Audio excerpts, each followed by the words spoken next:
Hello, everyone. All right, is everybody back? Yeah, I think so. All right, so we're going to move to the next session, the first one for the afternoon. You've heard from her this morning. Soumow Atitallah is going to come back to the stage. So just join me welcoming her again, and let's hear more about her experience.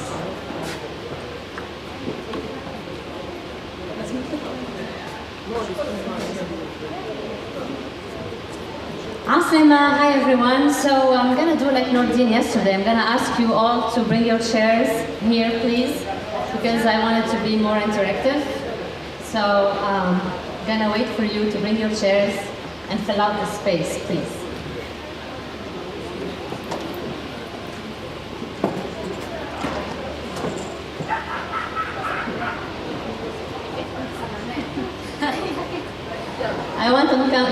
I know that you're coming back from lunch, so this is why I don't want you to nap right now. It's not the nap time. So yeah, bring your chairs. I can see you there. شوف فيكم راهو. إيجي.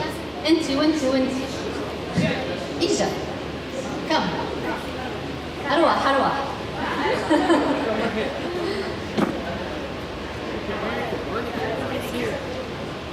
اي تعلمتها من الجزائر برشا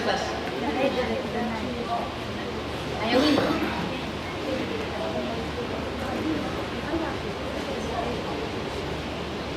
زيد قدم ما تخافوش ما ناكلش هاي يجيو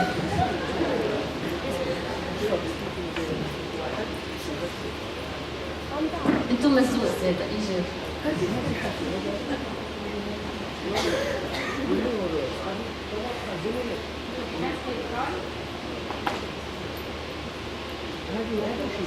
فما كراسي فارغين هون يا شبين فارغين الكراسي هذوم هاي صحيح. Okay, before we start, now that you're all standing here, I want to take a selfie, so you're gonna stand up. I'm sorry. Come on, up, stand up. I'm not giving you my back, it's just for the selfie.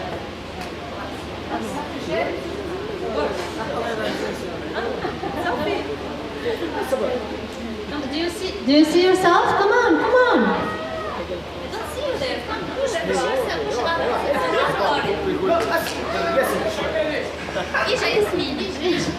Where are you? Everyone is here? Cheese! Yay! Not everyone is here. Crazy. Am I hiding people with my hair? Sorry. Yay. Okay, now it's Snapchat. Stay. Okay. Snapchat is a video, so I want you to shout. After lunch, we need some energy. I want you to say, yeah! Okay, let's go. Yeah!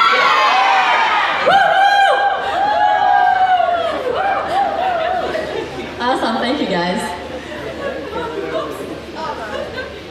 I hope now you're awake and you're ready. I'm not gonna sing.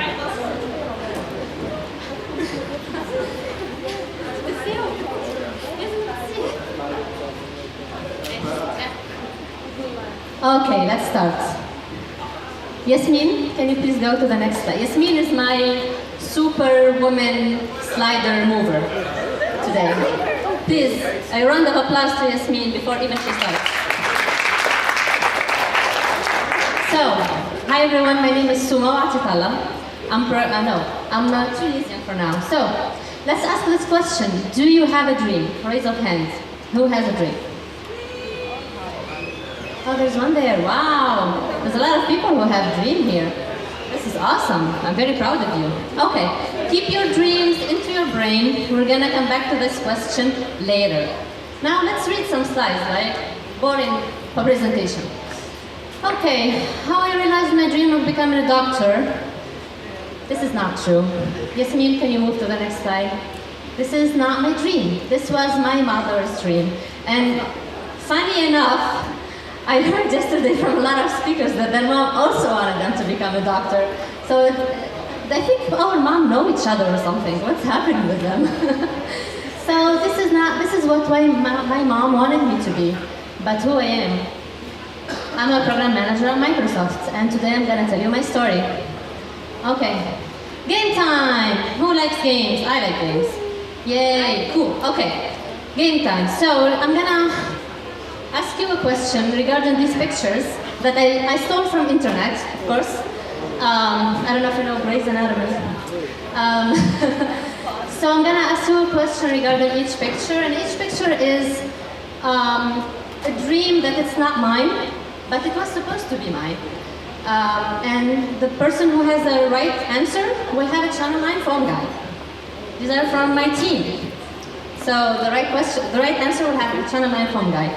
I'm sorry, but the first one I already answered, so Yasmin, the first one is what my mom wanted me to be, a doctor from Grey's Anatomy, but not a real doctor. So, second picture is a family. So who or what, because it could be someone and it could be a number of people. Who do you think wanted me to have a family as a dream, as if I don't have a family? Yeah! Woohoo! Phone, you get a phone guy, you get a phone guy. Okay. Yes, Yasmin, you can show them. Yes, society wants me to have a family.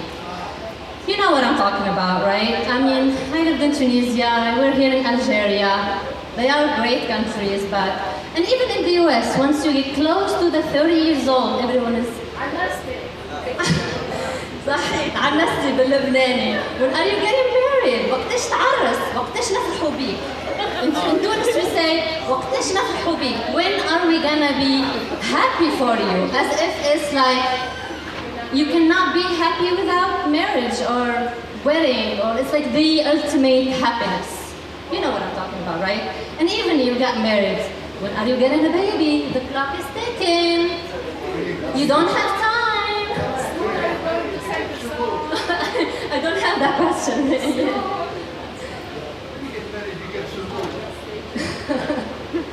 So yeah, it never ends, and we hear this all the time. So this is what society wanted me to be.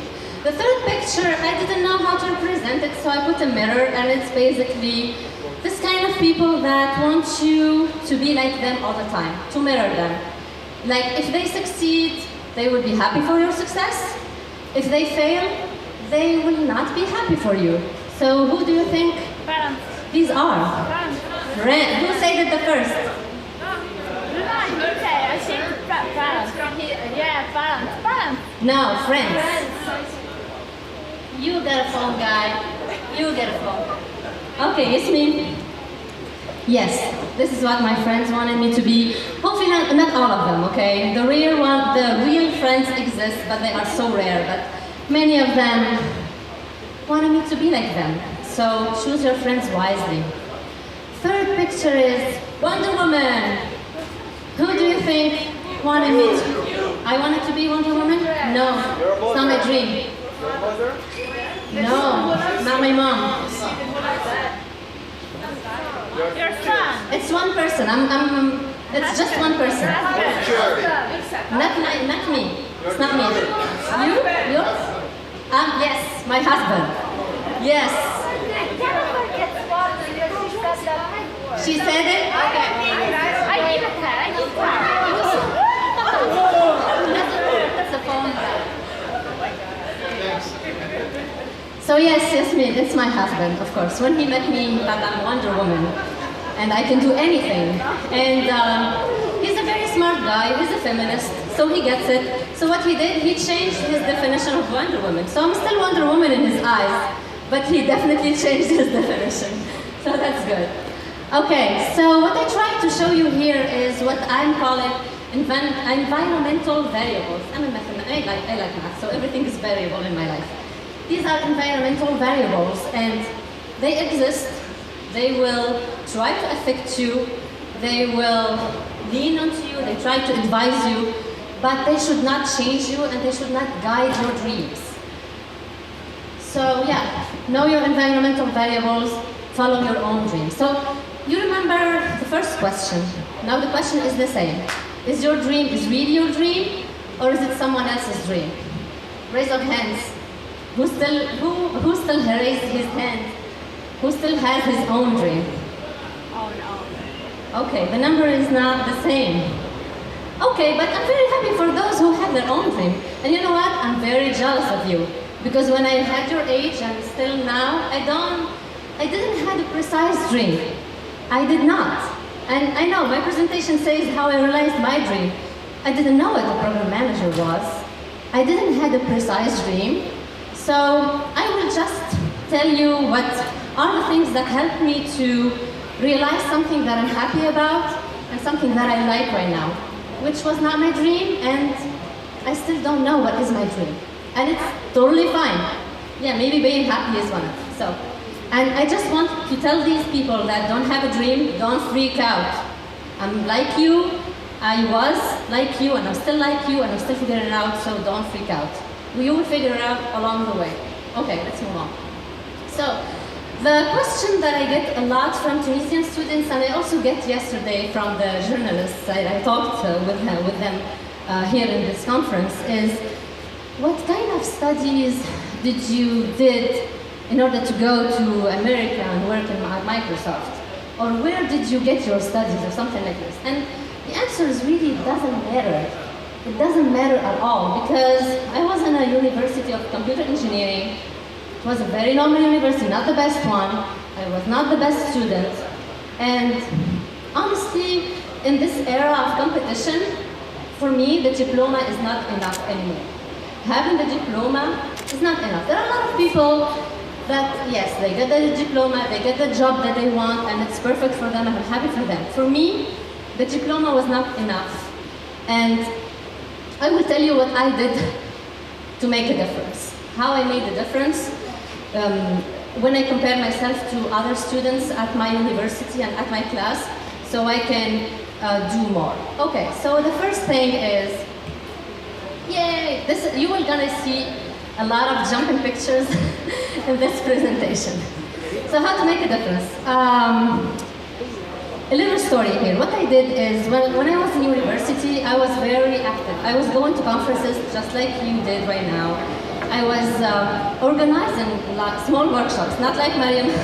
This is a big conference for me. I was organizing small workshops.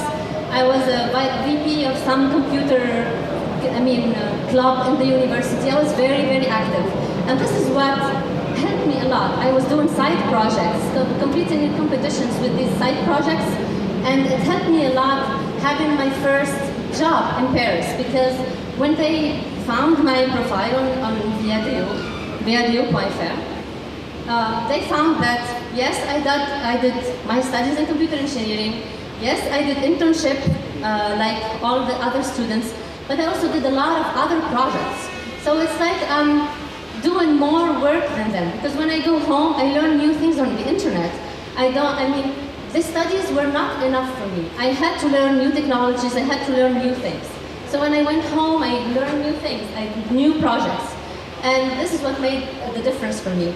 Because honestly, I'm not a genius. I'm not the smartest person in the world or in my area. But what really helped me is doing more than others. This is what really helped me, and this is what I can advise you. So yeah, this is the first story. And the jumping picture in Paris is because of doing more, I got my first job in Paris as a consultant. So that was not enough, of course. The second thing that helped me is networking. Yes, so networking is extremely important. We talked about this morning in the panel. We talked about this yesterday in a lot of panels and presentations. And I have a little story about networking. So, as I said this morning in the panel, I was doing networking without knowing what networking is. Honestly, I was just going away and trying to have new friends and talking to new people. And I wanted to find people that share the same passion as me. I was a lot passionate about computer engineering, and especially like .NET, Microsoft technologies. And I wanted to have these conversations with people that understand me. Because my friends were like, why are you doing this thing? Why are you not focusing on your studies? What's wrong with you? So I was the wrong person for them. But I believe that, no, I like this area, so I want to know people that are like me.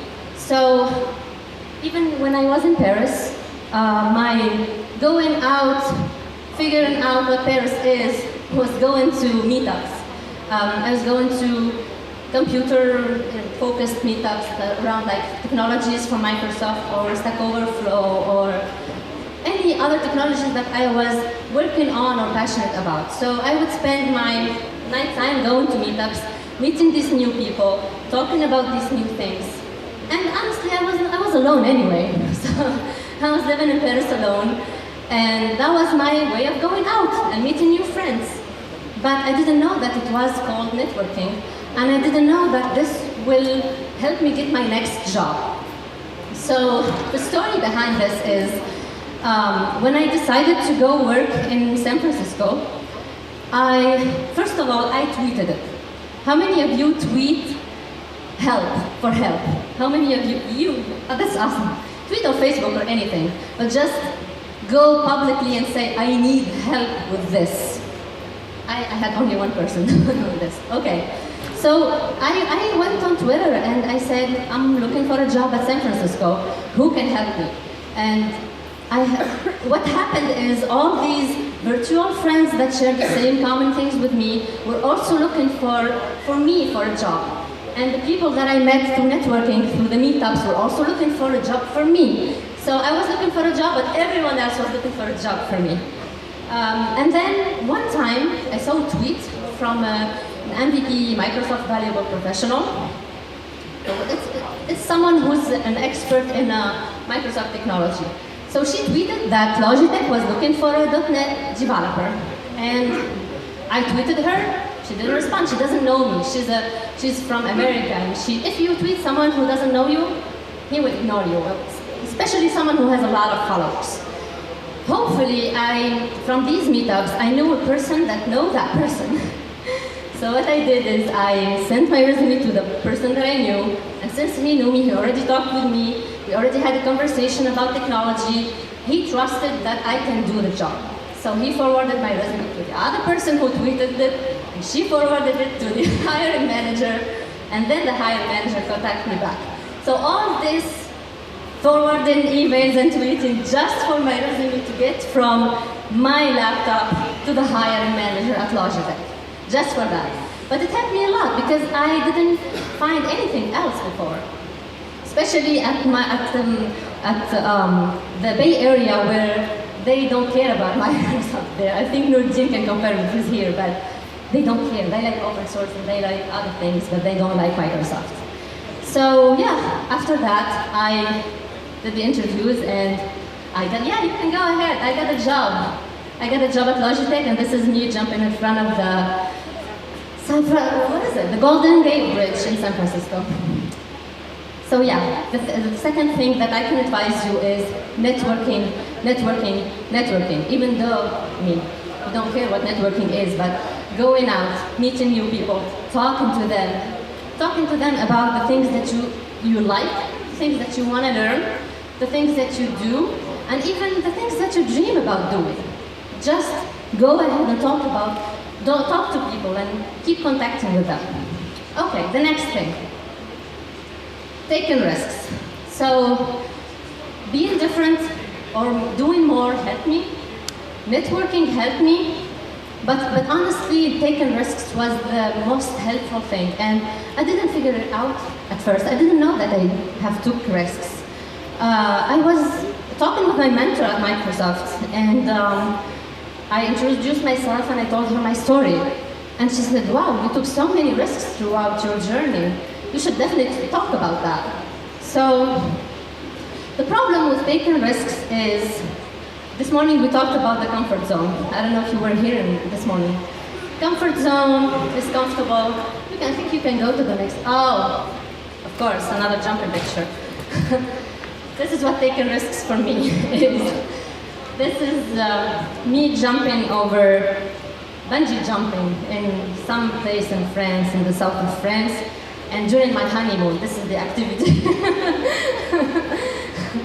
Very romantic, right? So yeah, taking risks, going from out of your comfort zone and doing something. The problem with taking risks is you never know what could happen.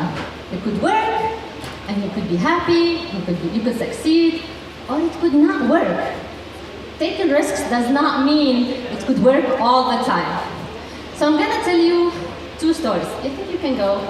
Yes, story time. Okay. I'm gonna tell you 2 risks I choose from the stories that I have.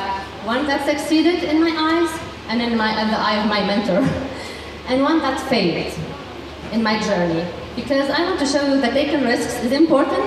It could work and it could not work. Okay, so the first story, I'm gonna start by the successful one, okay?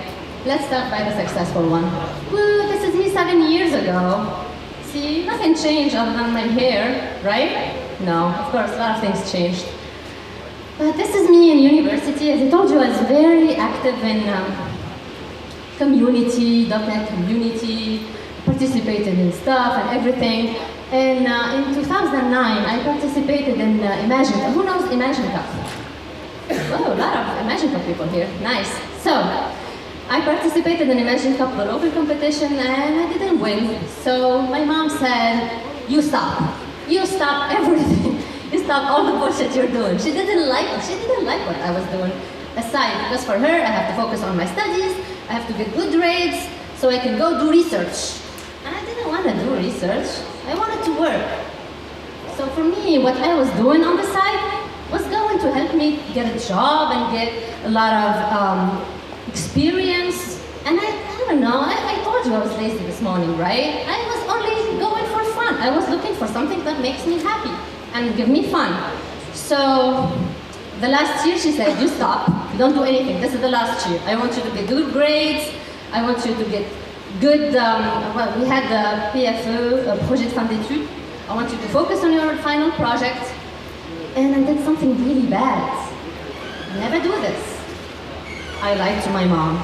Sorry, Mom, if she's looking at the video. I lied to my mom. I'm sorry, I'm ashamed, but I had to do it. I had to do it. It's getting hot here. Oh. So I lied to my mom. I'm not proud of it. But I did it. I'm sorry, Mom. Don't do this, okay?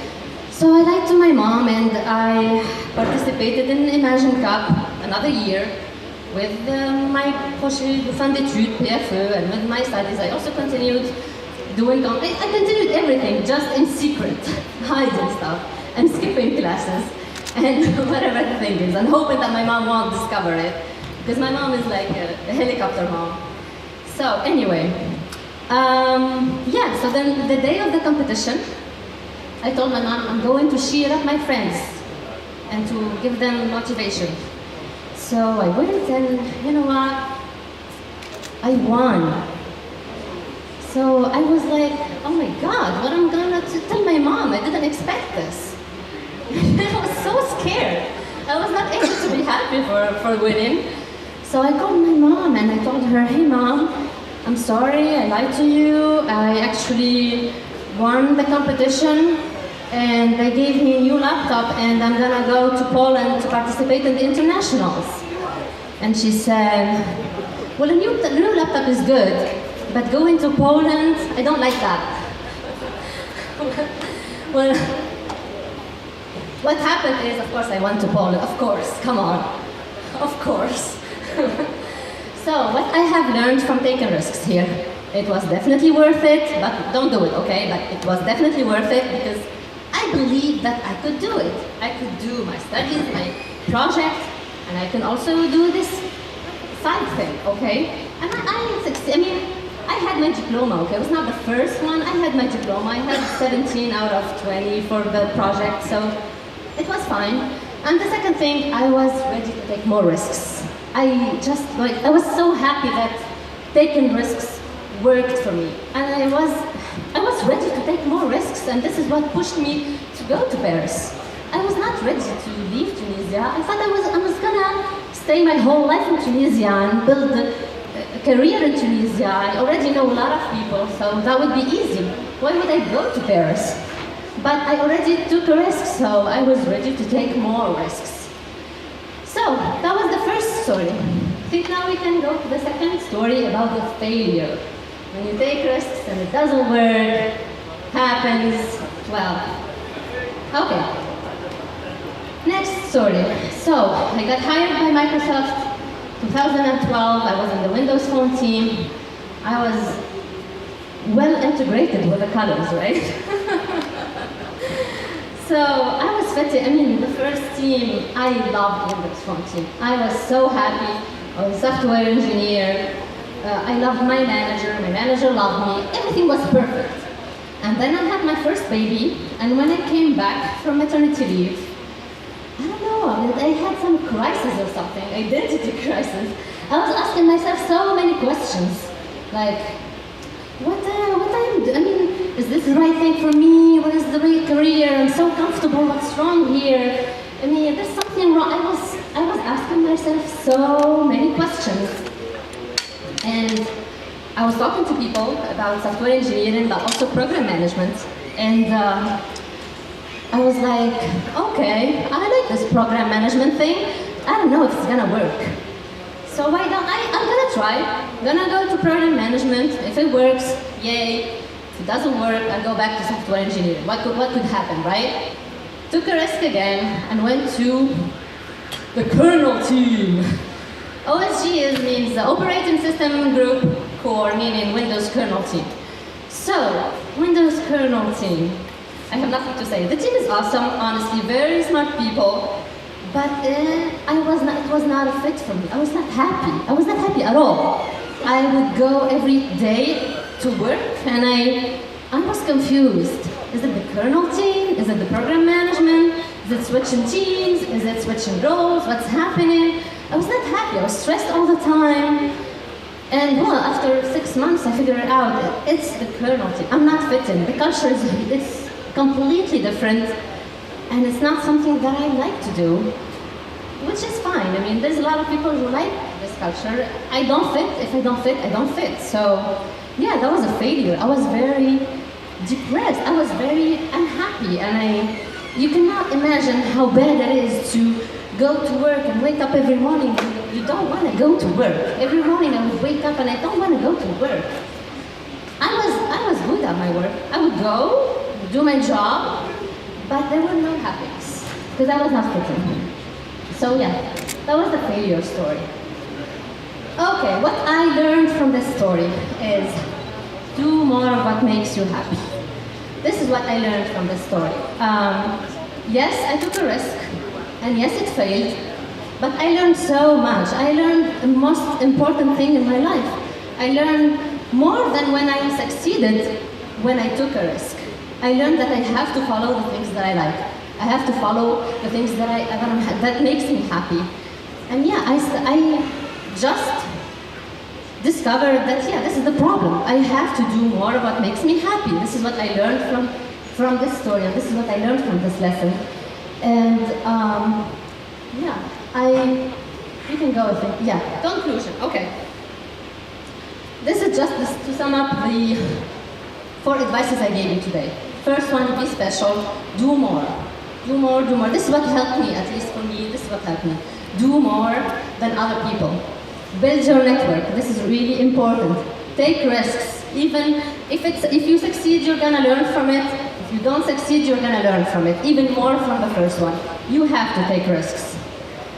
And the second one, the last one, is do more of what makes you happy. This is extremely important, really. This is what I care about a lot. Well, I don't want to leave you with a sad story. I wanted to leave you with a happy ending. So after I figured out that I have to focus on what makes me happy, I started thinking, what makes me happy? Well, I like building communities, because when I was in the kernel team, at the same time, I started my YouTube channel. Well, after some time, started my YouTube channel, talking in Tunisian about random stuff. And it was giving me the joy to continue, at least, since I didn't like the job. So, okay, it means I like building communities. The second thing, what is it? I like UX, user experience, definitely, since I don't like kernel. I like user experience. I like to be customer obsessed. I like to take care of the customer and to make them happy when they are using my program. And I found the right fit for me. I found the right fit. So I'm happy to tell you that today I'm very happy in my job. I found a job that satisfies all of these things that I like.